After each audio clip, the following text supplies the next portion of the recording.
पिछले कुछ दिनों से भारत में कोरोना के मामले 90,000 से ज्यादा रोज निकल के सामने आ रहे हैं।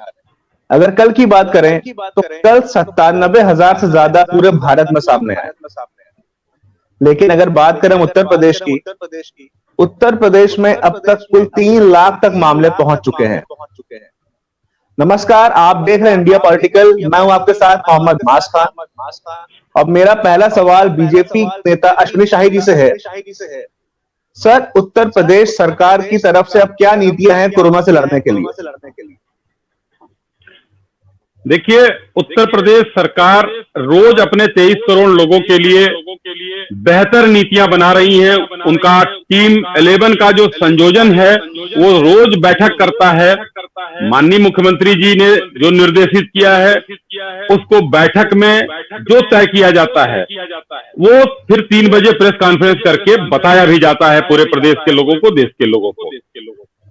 जैसे टेस्टिंग कैसे बढ़ानी है, अस्पतालों की क्या व्यवस्था है, कैसे व्यवस्था करनी है, क्या कहां पर कमी हो रही है, उस हिसाब से पूरे दिन की दिनचर्या कि कोरोना के चूंकि मरीज बढ़ ही रहे हैं तो आगे आने वाले दिनों की क्या व्यवस्थाएं बेहतर हो सकती हैं, रोज नई नई व्यवस्थाएं सरकार कर रही है और सरकार जो है उस पर अमल कर रही है। जैसे मैं ये कहूंगा कि आज हम लोग जिस दिन से कोरोना काल शुरू हुआ हम जीरो थे, शिफर पे थे हम, और आज हमने अपनी स्वास्थ्य सेवाओं में बहुत ही आमूलचूल परिवर्तन किया है, जिसमें हम स्वास्थ्य सेवाएं हमारी उभर के आई हैं, न उत्तर प्रदेश की वरन पूरे देश की उभर के आई हैं। क्योंकि हम लोग पहले बहुत नीचे हुआ करते थे देश में, पूरे विश्व में हमारा जो है अपना भारत देश स्वास्थ्य सेवाओं में बहुत नीचे था। कोरोना की वजह से, चाहे मजबूरी में कहिए चाहे जैसे भी कहिए, हमारी मजबूरी हो गई कि हमको अपने आप को मजबूत करना हुआ, और ये देशवासियों के लिए और प्रदेशवासियों के लिए बहुत बेहतर चीजें हुई। हम पीपीई किट नहीं जानते थे, आज पीपीई किट हमारे पास हो गया। टेस्टिंग किट हम बाहर से आयात करते थे जब कोरोना शुरू हुआ, आज हमारे यहाँ सब उपलब्ध है, वेंटिलेटर्स उपलब्ध हैं, सारी चीजें कमोबेश, अगर कुछ कमी है तो उसको पूरा किया जा रहा है। जी माँ जी। कांग्रेस से हमारे साथ जुड़े विनोद सिंह जी।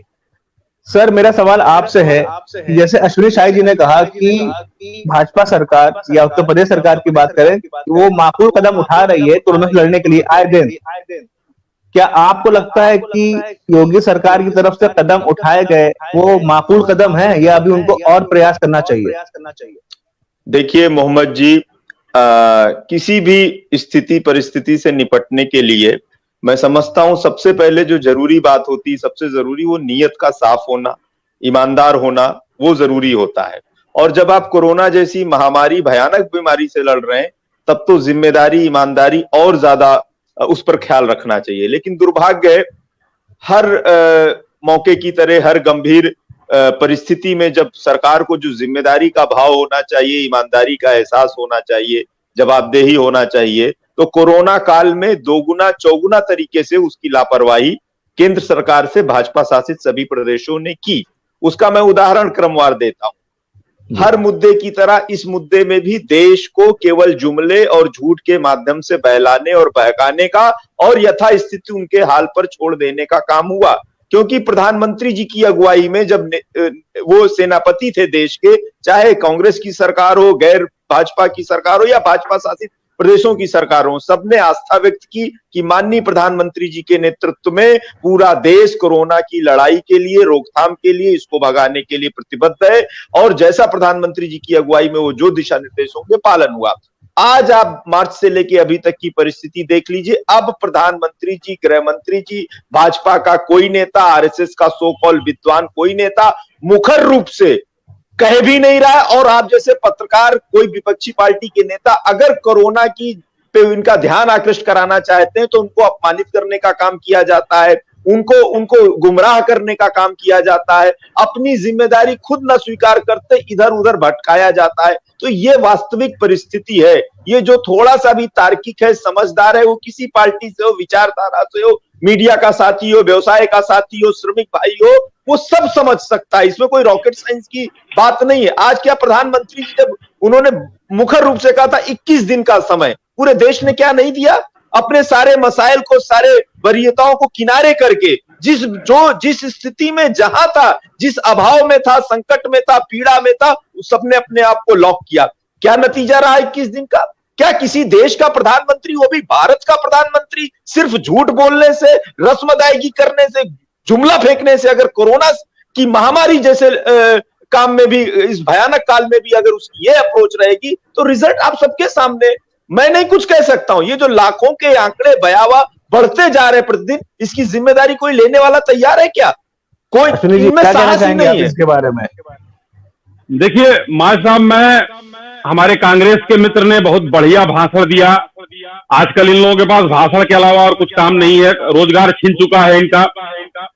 इन्होंने कहा देश में प्रधानमंत्री की बात सबने माना, बहुत अच्छी बात है, माना, लेकिन उस मानने के बाद भी इनके पूर्व अध्यक्ष रोज एक सवाल उठाते रहे, क्या माने? इनके बड़े नेताओं ने रोज कुछ न कुछ नेगेटिविटी फैलाने का काम किया, जबकि पूरे देश को इस संकट काल में, कोरोना काल जो एक संक्रमण का काल है, पहली बार ये इस हम लोगों की आंखों के सामने इस तरीके से आया हुआ है, तो इन लोगों ने उस पर कुछ ध्यान नहीं दिया। देश को एकजुट होना था और वही भाषण हमारे भाई दे रहे हैं, लेकिन एकजुटता का कहीं भी परिचय इन्होंने नहीं दिखाया। रुकना चाहूंगा एक मिनट के लिए। आपने भाषण की बात कही, अभी जो हमारी फाइनेंस मिनिस्टर हैं, उन्होंने कहा था कि जो जीडीपी गिरी है कोरोना की वजह से, it is an act of God. तो अगर एक फाइनेंस मिनिस्टर जीडीपी गिरने को एक्ट ऑफ गॉड बताता है, तो ये किस तरह का भाषण है? ये भाषण इस तरीके का है कि ये बहुत सिंपल चीज है। एक्ट ऑफ गॉड इसलिए उन्होंने कहा कि ये कोरोना महामारी पूरे वैश्विक महामारी है और जिसमें हर चीज बंद हो गई है। माज साहब, ये समझने की बात है, कोई ये इसमें जो है डिबेट का और उसका बहस का मुद्दा नहीं है, ये आम जन के समझने की चीज है। रोजगार गया है, इसमें दुकानें बंद हुई हैं, रेल बंद हुआ है। आज तक आपको याद है कभी रेल हवाई जहाज सेवाएं बंद हुई थी? बस सेवाएं बंद हुई थी? एक प्रदेश से दूसरे प्रदेश में जाना बंद हुआ था? कल कारखाने कभी बंद हुए थे? दुकान माल कभी बंद हुआ था? कभी कुछ नहीं हुआ था। इसलिए आज के समय में जब सब चीजें बंद हो गई तो ये होना लाजमी था। तो सरकार, अगर आपको तनख्वाह नहीं मिलेगी, रोजगार नहीं रहेगा, प्रधानमंत्री जीडीपी के बारे में बात क्यों नहीं करते हैं? मन की बात करते हैं, हर तरह की बात करते हैं, लेकिन जीडीपी के बारे में कोई बात क्यों नहीं करता है? एक अपेक्षा हर बात की प्रधानमंत्री से उत्तर का इस देश में क्यों रहता है? प्रधानमंत्री प्रधानमंत्री है, जवाब देने किसकी बनती है? जी जी जी, मैं बता रहा हूं आपको, आप सुनिए माज साहब। प्रधानमंत्री देश के मुखिया हैं, उनकी पूरी टीम है, समय समय पर उनकी टीम आती है आपके और पूरे देश के सामने और चीजों से अवगत कराती है कि हुआ क्या, क्या होना है और क्या हो रहा है। ये चीजें जो है सबको समय समय पर अवगत कराया जाता है। तो अच्छा, अगर देश में सवाल आपसे कि क्या आपको लगता है जो लॉकडाउन हुआ है ये विदाउट प्लानिंग किया गया था? देखिए मोहम्मद जी, बिल्कुल इस सरकार ने बहुत सारे जिम्मेदारी से जो काम करने थे, गंभीरता से करने चाहिए थे, होमवर्क करके करने चाहिए थे, सबको विश्वास में लेके करना चाहिए था, वो नहीं किया। खैर, वो इनकी आदत है, सरकार में है, चूंकि दंभ है, तानाशाही है, ईर्ष्या है, नफरत है, तो ये इनकी कार्यशैली है। लेकिन अब देखिए, जैसे आर्थिक मोर्चे पे आपने सवाल किया, देखिए भारत का जो आम नागरिक है ना, वो बड़ा संतोषी स्वभाव का है। बस उसको ये ईमानदारी उसमें आनी चाहिए कि जो उससे कहा जा रहा है, 10 कहा जा रहा है तो कम से कम 7-8 तो ठीक हो रहा है, ठीक नहीं भी हो रहा है, मैं सबकी बात कर रहा हूं, कम से कम आपका प्रयास उस दिशा में है। मनसा वाचा कर्मणा का जो हमारा मूल सिद्धांत है, उससे मेल खाता है कि नहीं। देखिए, ये अपनी नाकामी को, अपनी नाकामयाबी को छुपाने के लिए एक्ट ऑफ गॉड कहा गया। भैया, आप कौन सी नई बात कह रहे हैं? मान लिया है तो क्या आपसे कोई ज्यादा मांग रहा है? कोई अपने हक के अधिकार की बात कर रहा है, लेकिन आप उसको ईमानदारी से अपने कर्तव्य के अनुपालन में पूरी बीजेपी पार्टी नहीं दिख रही है। मैं कह रहा हूं, ये तो सवाल लेने के लिए तैयार नहीं है। 1 लाख प्रतिदिन लगभग आंकड़ा आ गया। कोरोना पर कोई राष्ट्रीय नीति बनी क्या? कोरोना की जिम्मेदारी लेने के लिए कौन है? केवल कुर्सी हथियाने के लिए? यही अर्थ है कि 2014 के पहले चुनावी भाषण मोदी जी के कहिए, ऐसा माहौल बनाया गया था देश में कि ऐसा अर्थशास्त्री पूरी दुनिया में नहीं है। 2014 के बाद आएगा तो ये क्या कर देगा? आज 6 साल बीतने के बाद कोरोना के महामारी में हमारे देश का श्रमिक पलायन करने को मजबूर, अपने मान सम्मान को सड़क पे बिखेरता हुआ, अपने बच्चे को घसीटता हुआ, कंधे पर साइकिल पर पीठ पे लेके चलने को विवश है, और इनके भाजपा के जिम्मेदार मंत्री उसको चोर और डकैत संज्ञा से उसको संबोधित करने का काम करते हैं। ये पब्लिक डोमेन की बात का इस स्तर की संवेदनशीलता है। आप क्या उम्मीद कर सकते हैं? विनोद जी, चोर तो आप लोग, आपके नेता ने प्रधानमंत्री को कहा, उसका भी कम से कम एक संज्ञान लीजिए। और जो आपने अभी कहा उसका मैं बताना चाहूंगा, हम जीरो से आज जो है 1.5 लाख टेस्ट आपके उत्तर प्रदेश में हो रहे हैं, सबसे ज्यादा हम लोग टेस्ट कर रहे हैं। और कांग्रेस शासित प्रदेशों की मैं बात बताऊं, महाराष्ट्र का एक आपको उदाहरण देना चाहूंगा। यूपी और महाराष्ट्र में अभी तक, यूपी में जो है 4200-4300 लोग मरे हैं और 28,000 से ऊपर ज्यादा महाराष्ट्र में मरे हैं। उस पर कांग्रेस ने कभी ध्यान दिया? कांग्रेस की सरकार है वहां। 39% की मोर्टेलिटी रेट है आपके यहाँ और उत्तर प्रदेश में 6% की मोर्टेलिटी रेट है। तो उत्तर प्रदेश ने बेहतर काम किया है, योगी जी की सरकार ने बहुत बेहतर काम किया है। आज रिकवरी रेट हमारा, आप देखिए, देश के औसत रेट से बेहतर है हमारा रिकवरी रेट। मृत्यु दर हमारा देश की औसत से बेहतर है। आप इस चीज को कहीं आप लेके आएंगे? आज जांच की बात पहले आप लोग उठाते थे, कांग्रेस ने बहुत मजबूती से उठाया था, आपके प्रियंका जी ने उठाया था, आपके और अन्य नेताओं ने उठाया। लेकिन आज देखिए, ये जांच का तब उठाया आप लोगों ने जब नई नई चीजें थी। आज क्यों नहीं उठाते हैं? आज देखिए जांच कितना हो गया है। हम लोगों ने लगभग, परसों की बात मैं बता रहा हूं, 1.5 लाख से ऊपर जांच किया गया था और एक एक दिन में ऐसे हो रहा है। RT-PCR की जांच जो है 50,000 से ऊपर की रोज हो रही है उत्तर प्रदेश में। एंटीजन और उसमें कांटेक्ट ट्रेसिंग क्या छोड़ दीजिए। आपकी बात मान रहे हैं कि रोज जांच हो रही है, लेकिन क्या जांच होना ही मुद्दा है कि किस प्रदेश में सबसे ज्यादा जांच के बाद ही मरीज निकल के आ रहे हैं? जो कांग्रेस का अभी आरोप है कि इतने मामले बढ़ रहे हैं, तो देखिए 23 करोड़, हम लोग आबादी 23 करोड़ की है। जब जांच बढ़ेगी तभी उसमें हमारे मरीज निकल के आ रहे हैं, और जब मरीज निकल के आ रहे हैं उसी हिसाब से उनके सेहत की और स्वास्थ्य की, किसको होम आइसोलेशन में रखना है, किसको जो है सीवियर है उसको वहां ICU में रखना है, वो करते रहते हैं। कुछ समय तक उत्तर प्रदेश में शनिवार रविवार का लॉकडाउन लगाया गया था, उसको क्यों हटाया गया? जब इतना दिख रहा है कि प्रदेश में इतने मामले आ रहे हैं। लखनऊ की अगर हम बात करें, लखनऊ में 1100 तक के मामले एक दिन में सामने आए हैं।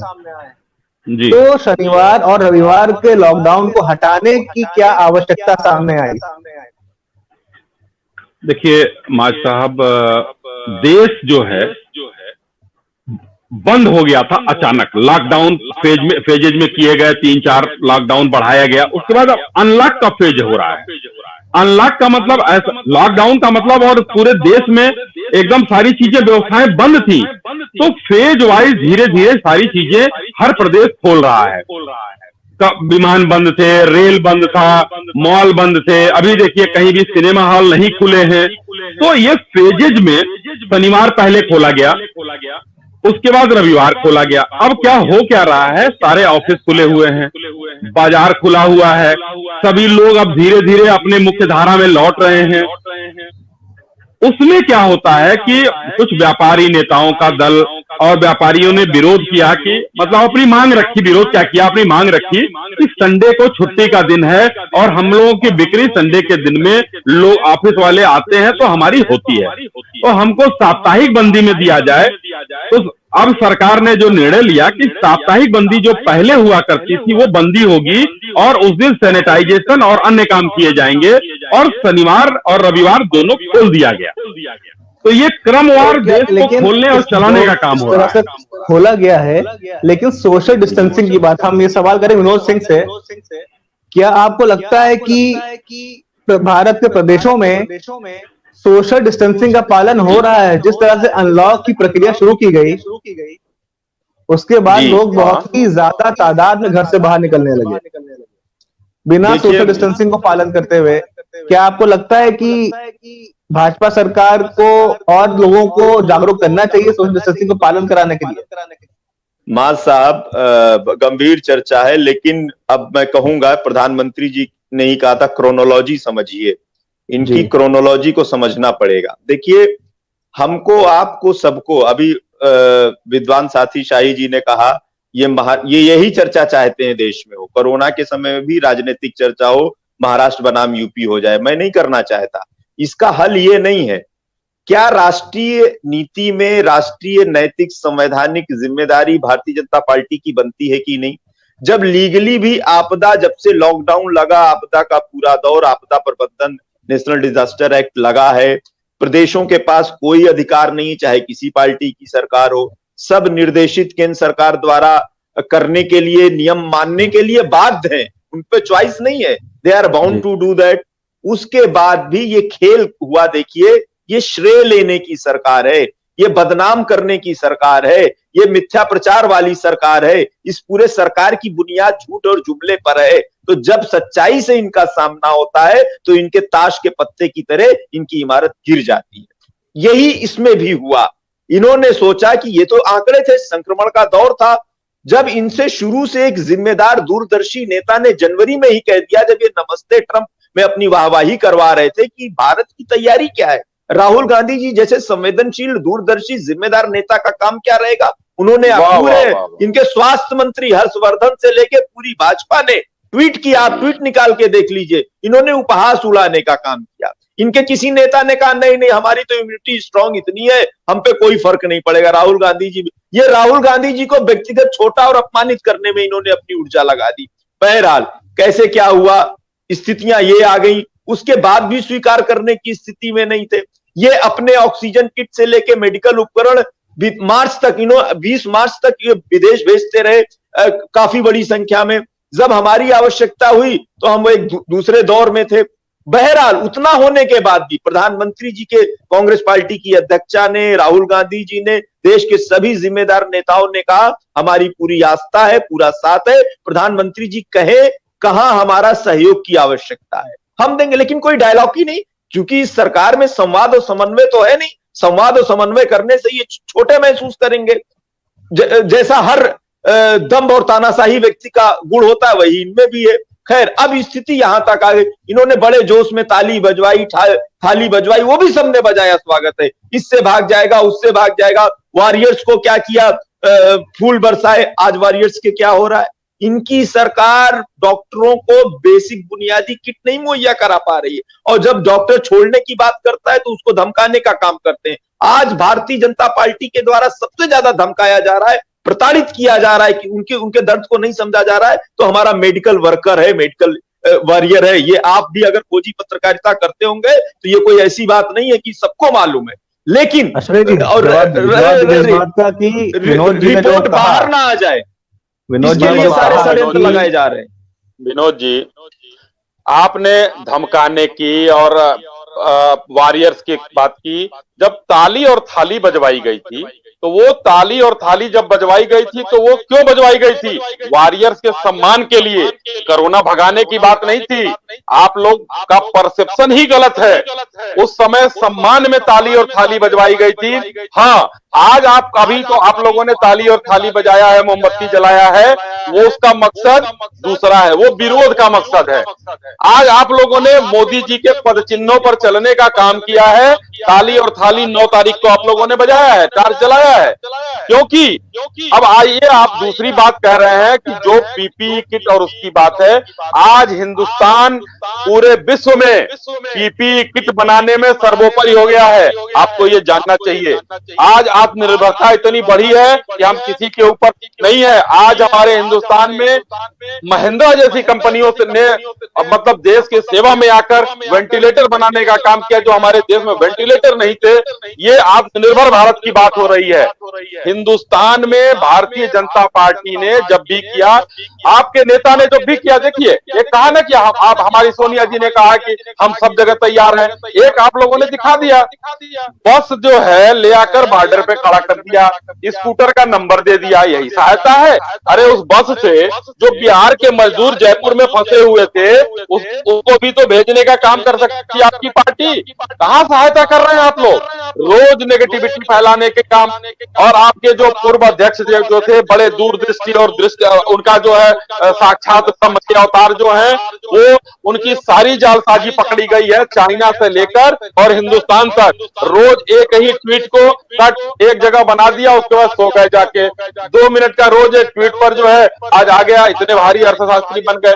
अरे भाई, मैं मान लेता अगर वही बात माननीय मनमोहन सिंह जी कहते देश के सामने आकर, जो भी प्रधानमंत्री रहे हैं 10 साल देश के, आपके नेता है, वो अर्थशास्त्री है, मैं मानता हूं, वो चीजें अगर मनमोहन सिंह जी कहते तो देश सुनता और मानने को मजबूर होता। क्योंकि एक आदमी जो खुद ही अपना हंसी उड़वाता है, हास्यास्पद है, चोरी चोरी चाइना से जाकर अपनी पार्टी का जो है वो संधि साइन करता है, तो उस पर भरोसा नहीं है देश को। कहने का मतलब है कि 2014 में हटाया, इससे 2019 में हटाया। जी राहुल अश्विनी जी, आपका मतलब है कि राहुल गांधी अगर कोई भी बात कहेंगे, चाहे वो देश के हित में हो, चाहे वो किसी भी तरह से हो, तो देशवासी उसको सीरियसली नहीं लेंगे। देखिए राहुल जी का एक ऐसा हो गया, राहुल जी के कृत्य ऐसे हो गए हैं कि राहुल जी को देश कोई सीरियसली नहीं लेता। देश का कोई भी उनकी पार्टी के नेताओं को छोड़ दीजिए, मजबूरी है। अभी देखिए गुलाम नबी आजाद जी ने चिट्ठी लिख दिया, गुलाम नबी आजाद जी को किनारे कर दिया गया। तो ये वहां पर ये है, तो इसलिए उनको कोई सीरियसली उनकी पार्टी में नहीं लेते हैं लोग, तो देश में क्या लेंगे। इस तरह से तो मोदी जी के ऊपर भी तानाशाह का इल्जाम का बहुत लगता है कि वो तानाशाही करते हैं, तो हिटलर से कंपेयर किया जाता है। इसका क्या, ये भी तो वही सेम मानसिकता है। देखिए हिटलर और मोदी जी के अंदर बहुत समानताएं हैं, डिफरेंसेज हैं। आप बताइए समानता। देखिए विनोद जी, कहने वाली बात नहीं है, मोदी जी, हिटलर क्रूर था, मोदी जी क्रूर नहीं है। मोदी जी जो है 135 करोड़ देशवासियों को अपना परिवार मानते हैं। ये तो अडवाणी जी जोशी जी बताएंगे। नहीं, ये अडवाणी जी जोशी जी हमारे बुजुर्ग हैं और संचालक में मंडल में आज उन्हीं के नेतृत्व में भारतीय जनता पार्टी चल रही है। ये राहुल गांधी जी आपके हाथों अध्यक्ष की लड़ाई हो रही है। खैर हम लोग विषयांतर हो जाएंगे, लेकिन मेरा ये कहना है कि देश में मोदी जी एक नया रेवोल्यूशन लाने का काम कर रहे हैं और देश आप देखिएगा जिन हाथों में था उन हाथों से निकलने के बाद वैश्विक महामारी जब आई है, तो आप जीडीपी और सबकी बात करेंगे, तो मैं ये भी कहूंगा कि भाई अमेरिका जैसे देश की जीडीपी गिर के हमसे नीचे पहुंच गई। एक ताइवान को और एक चीन को छोड़ दीजिए, पूरे विश्व में बताइए किसकी जीडीपी नहीं गिरी है, तो भारत की भी गिरी है। हम उसको एक्सेप्ट करते हैं, खुले मन से करते हैं। जी, आपने कहा कि एक नया रेवोल्यूशन लाएंगे, क्या ला रहे हैं प्रधानमंत्री जी। हम बात करते हैं महंगाई की, हम ये सब महामारी थोड़ा सा हट जाते हैं। पेट्रोल और डीजल की अगर बात करें, आज की डेट में पेट्रोल के रेट 82 रुपए के ऊपर है। अब ये शायद आप इसको कहें कि कोरोना की वजह से हुआ है, लेकिन पेट्रोल और डीजल के रेट लगातार बढ़ते रहे, चाहे कोरोना था या नहीं था। पेट्रोल और डीजल के रेट हमेशा बढ़े हैं। किसानों ने आत्महत्याएं, उनका दर बढ़ा है। इसके बारे में क्या कहना चाहिए, किस तरह का रेवोल्यूशन है? देखिए माज साहब एक बात बताएं, हिंदुस्तान में मैं भी रहता हूं, आप भी रहते हैं, हम लोग अक्सर वर्तमान में जीते हैं। एक उदाहरण के साथ इसको मैं समझाना चाहूंगा आपको जी। कांग्रेस की सरकार थी 2004 में और उसके 2004 से 14 तक रही है। आप मेरे पास आंकड़े हैं, आप कहिएगा तो मैं दे दूंगा आपको। पेट्रोल और डीजल के दाम 60-70% तक बढ़ाए गए थे और 70 रुपया 75 रुपया उस समय भी था। याद करिए, मैं डेट वाइज मेरे पास है, मैं खोज के आपको भेज दूंगा, थोड़ा सा देखना पड़ेगा। वर्तमान सरकार सवाल तो उससे करेंगे ना। अब वही बात होगी, इसका भी इल्जाम कहा एकदम जाए कि करेंगे, नेहरू जी के ऊपर लग नहीं, जाए कि नेहरू जी के पेट्रोल बढ़े आप हैं। मुझे थोड़ा सा कंप्लीट कर लेने दीजिए। जी जी जी बिल्कुल। तो मेरा ये कहना है कि उस समय हो सकता है भाई मीडिया ने सवाल उठाया हो, मैं विपक्ष में, हम लोग थे, हम लोगों ने भी सवाल उठाया होगा। 200 रुपए किलो प्याज पर हमारी सरकार गिरी थी, महंगाई पर हमारी सरकार गिरी थी, पूरे देश को, पूरे विश्व को मालूम है अटल बिहारी वाजपेयी की सरकार गिरी थी। तो इस देश में ये भी होता है। लेकिन आज के डेट में जो व्यक्ति पहले कोरोना की बात छोड़ दीजिए, अभी आपने कहा, मैं भी कह रहा हूं कोरोना की बात छोड़ दीजिए, आज से 15 साल पहले जिस व्यक्ति की तनख्वाह 10,000 रुपए थी, उसकी तनख्वाह 15 साल में 14,000 15,000 हुई होगी कि नहीं हुई होगी? यही एक मान के चले, कुछ बढ़ा होगा कि नहीं बढ़ा होगा? इंक्रीमेंट मिलता है हर जगह, चाहे 100 रुपए का हो, चाहे 1,000 रुपए का। तो जब देश बढ़ रहा है तो आप उसकी उम्मीद नहीं कर सकते हैं कि 60 रुपए हम तेल यहां पर मिले। हाँ, जब तेल को खुले बाजार में छोड़ा गया कि खुले, ये कांग्रेस ने ही शुरू किया, हम लोगों ने नहीं शुरू किया, ये कांग्रेस की सरकार में तेल के दामों को खुले बाजार में छोड़ा गया कि भाई अब बाजार उसको तय करेगा। तो बाजार, अब सरकार का नियंत्रण हटा उस पर। बाजार में अब तेल के दाम बढ़ रहे हैं तो बढ़ा रहे हैं, घट रहा तो घटा रहे हैं, कभी 20 पैसा बढ़ता है। एक आम नागरिक के नाते मुझे भी लगता है कि 10-10 पैसे करके 10 बार बढ़ गया, लेकिन घटा 20 पैसे। लेकिन ये तो नीतियां हैं ऑयल कंपनीज की, वो घटाती हैं और बढ़ाती हैं। सरकार का उस पर विनोद कोई जी, मेरा सवाल आपसे है नियंत्रण नहीं जी, कि जैसा कि अश्विनी जी ने कहा, चलिए हम बात करते हैं, कोरोना के मुद्दे से हटते नहीं है। उत्तर प्रदेश की अगर हम बात करें तो यहाँ पे लॉकडाउन का पालन हुआ, ठीक है, लेकिन उत्तर प्रदेश दो पार्ट में डिवाइड है, नया लखनऊ पुराना लखनऊ, सॉरी लखनऊ दो पार्ट में डिवाइड है, नया लखनऊ पुराना लखनऊ। पुराने लखनऊ में लॉकडाउन का पालन नहीं हुआ। जो यहाँ पे छोटे छोटे मोहल्ले हैं, वहां पे लोग जैसे पहले निकल रहे थे वैसे निकले, बच्चे घर के बाहर, औरतें घर के बाहर, आदमी घर के बाहर, सब घूमे फिरे। और कंप्लेन करने के बाद भी पुलिस की तरफ से कोई सहायता नहीं मिली। तो विनोद जी, मेरा सवाल आपसे ये है कि क्या अगर कोई आम नागरिक पुलिस को कंप्लेन करता है तो पुलिस को कितने समय वहां से आना चाहिए अपने थाने से उस इलाके तक? देखिए, हर जगह की स्थितियां थोड़ी अलग होती हैं। मैं मानता हूं पुराने लखनऊ में स्थितियां थोड़ी चुनौतीपूर्ण हैं, तंग गलियां हैं, छोटे छोटे मकान हैं, लेकिन सरकार को अगर काम करना आए, सरकार के पास साधन संसाधन की कमी तो है नहीं, तो बिल्कुल किया जा सकता है। देखिए, अब जैसे वहां की स्थिति थी, आपने तुरंत इमीडिएट आना चाहिए, और जो शुरू में नियम के प्रति सख्ती थी, उनका दायरा बड़ा था 200 मीटर और कितने घरों को कर दें, तो वो अभी भी अब तो मैं यही तो सरकार की नीति समझ में नहीं आ रही है। अब तो और ज्यादा सतर्क होना चाहिए। इन शर्तों के साथ आपने, हाँ, इन शर्तों के साथ रियायत किसी को मिलनी चाहिए, हमको, शाही जी को, आपको, या किसी को भी, क्योंकि ये संक्रमण की बात है, ये सामान्य अवस्था नहीं है। संक्रमण किसी की पार्टी नहीं देखता, जात नहीं देखता, धर्म नहीं देखता, जिला नहीं देखता, मौसम नहीं देखता, वो तो बहाना खोजता है संक्रमित होने का, बढ़ने का।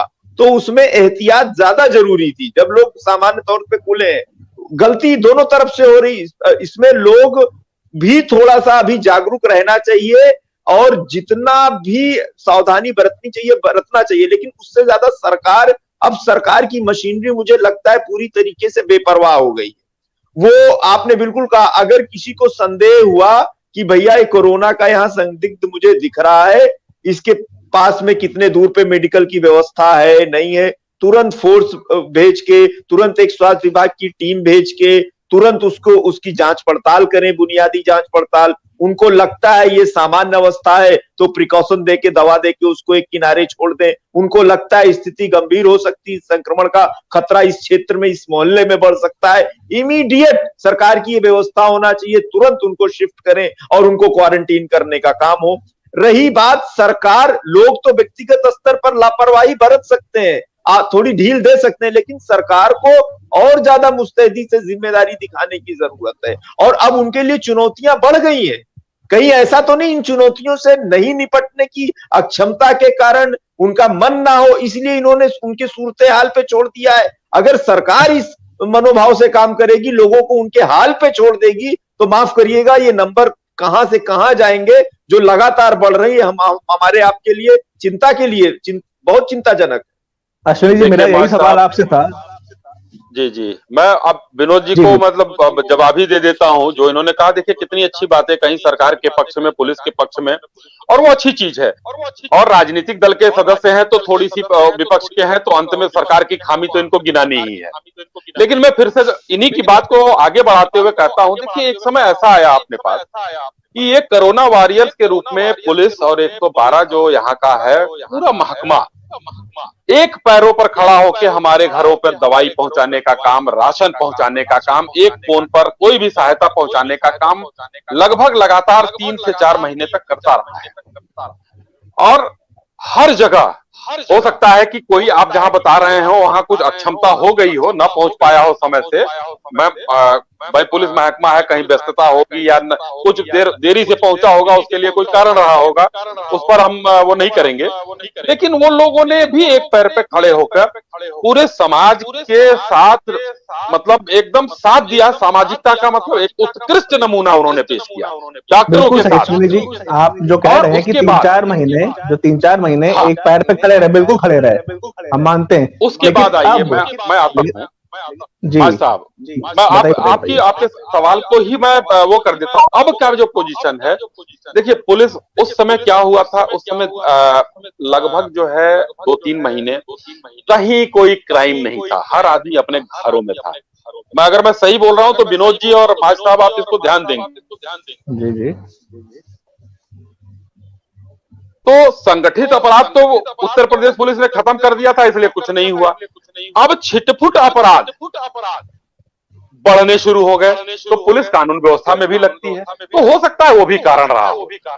आज के डेट में विनोद जी ने कहा कि एक जनता को भी एक जागरूकता फैलानी चाहिए, जागरूक होना चाहिए। कल मैं एक मीडिया चैनल पर ऐसे ही बैठे हुए देख रहा था, एक संवाददाता पूछ रहा था लोगों से चौराहे पर खड़ा होकर, तो यहाँ के लोगों का बहाना देखिए, मैं पान खाए हुए हूँ, मैं मास्क नहीं लगाया। एक परिवार के लोग एक गाड़ी में जा रहे हैं, कोई मास्क नहीं लगाया था। जब संवाददाता पूछ रहा है क्यों नहीं लगाए हैं, तो खटाखट अपना मास्क लगाना शुरू कर दिए लोग।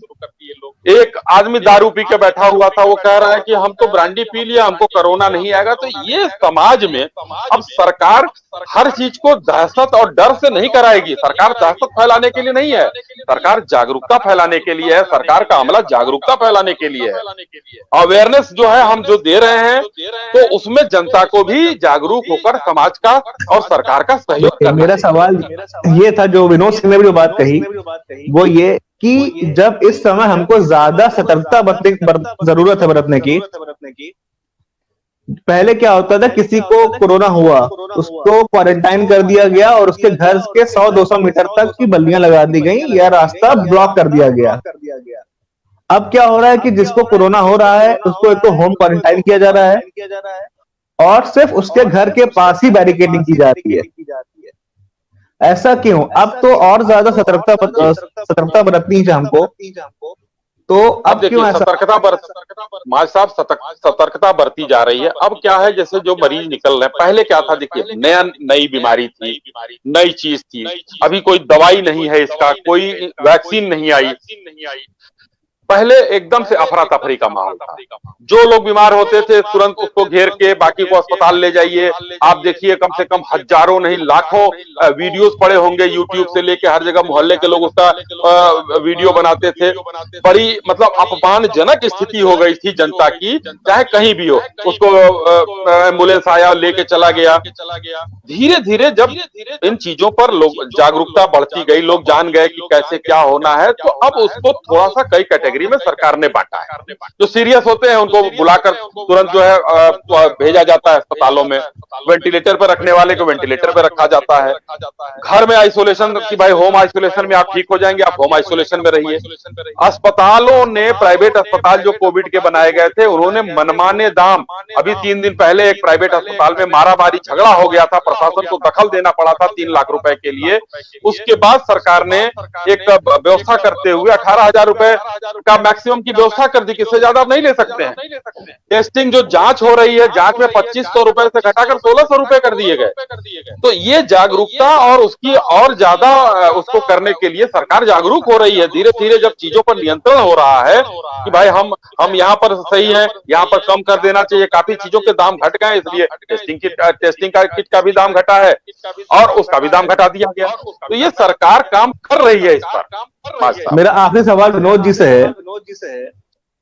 विनोद जी, क्या आपको लगता है कि भारत के प्रदेशों में अस्पताल जो काम कर रहे हैं, क्या अस्पतालों के पास उचित व्यवस्थाएं हैं कोरोना से निपटने के लिए? नहीं, देखिए उचित, मैं तो ये मानता हूं किसी की सरकार हो, किसी भी प्रदेश के लिए इस समय सबसे ज्यादा चुनौतीपूर्ण स्थिति अस्पताल कर्मचारियों की है, अस्पताल के चलाने वाले उनके संचालकों की है, वो है। लेकिन कहीं ना कहीं ऐसे भी केसेस आ रहे हैं कि इसमें कुछ लोग, वो बड़ी संख्या में कम होंगे, कुछ अस्पताल, कुछ डॉक्टर, कुछ स्वास्थ्यकर्मी भी अपनी जिम्मेदारियों का बखूबी निर्वहन नहीं कर पा रहे हैं। वो इस समय को भी, इस आपदा को भी अपने लिए, अपना हित साधने में, बनाने में लगे हुए हैं। वो गलत है, वो अस्वीकार है। कम से कम इतना संवेदना बरतनी चाहिए और इस समय जो भी वक्त का मारा आए, संक्रमित आए, उसको भरपूर सहायता, जो जिस भी कैपेसिटी में है, पद छोड़ के, भूमिका छोड़ के, प्रोटोकॉल छोड़ के मानव सेवा करनी चाहिए, जो हमारा मूल उद्देश्य है हर जाति धर्म का, इस सृष्टि का। मानव सेवा में जितना भी कर सकिए वो करिए। और अगर कोई सरकार, बीजेपी ये दम भरना छोड़ दे, मैंने ये किया वो किया, अरे आपदा के समय में आप जितना भी करेंगे वो नाकाफी रहेगा। मैं बड़ी ईमानदारी, चाहे किसी पार्टी की कोई सरकार हो, जितना अधिकतम होड़ इस बात की होनी चाहिए। गलत है जब नेता की दृष्टि, नेता की नीयत ठीक नहीं होती है। राष्ट्रीय नेता की, मैं फेंकूबाज नेता की बात कह रहा हूं, क्योंकि मैं कहता नहीं हूं ऐसी भाषा, लेकिन मन बड़ा द्रवित हुआ, व्यतीत हुआ है। तब देखिए ऐसी कार्य संस्कृति बनती है। मैं कह रहा हूं कोई भी, कोई भी नेता की बात, जितना नेता की इन्होंने कहा अंत में उसको क्लियर किया, नेताओं की बात करिए ना, अपने भी नेताओं की बात कर लीजिए थोड़ा सा। तो अभी तो प्रधानमंत्री जी की बात होगी ना, प्रधानमंत्री जी की, प्रधानमंत्री पूर्वाध्यक्ष की बात कर दीजिए, जिसको प्रधानमंत्री आप बनाने की सोच रहे हैं, उनकी भी बात कर लीजिए थोड़ी सी। अरे वो तब चर्चा, तब मां साहब उनको भी मिल करेंगे, नहीं उनको भी आप देश के साथ, उनको भी देश के साथ मिलकर काम करना चाहिए। अश्वनी जी ने अंडर करंट को आज आपके बता दिया। इनको लग गया है कि जो हाल है कि अगला प्रधानमंत्री कांग्रेस का है, इसलिए हम उस पर चर्चा कर लेंगे। ये तो जुआ स्वप्न है भाई, ये तो भाई आप देख लीजिए, अच्छा है, बुराई कहाँ है सपने देखने में। अब सरकार की बात जनता जो है उसको देख चुकी है। फिलहाल 24 पर तो हम आपसे ही सवाल करेंगे, प्रधानमंत्री जी को ही कहेंगे। अगर सवालों से डर लगता है तो इस्तीफा दे दे। कोई डर नहीं, सरकार में हम है तो सवालों से डर लगने का कोई मतलब ही नहीं है। सरकार हमें, आप सवाल पूछेंगे, हमारा चौथा स्तंभ पूछेगा, ये जरूरी है और हमको जवाब देना ही होगा जी, और दे रहे हैं, मजबूती से दे रहे हैं। विनोद जी, अश्विनी जी, बहुत बहुत शुक्रिया हमारे साथ जुड़ने के लिए। धन्यवाद। धन्यवाद।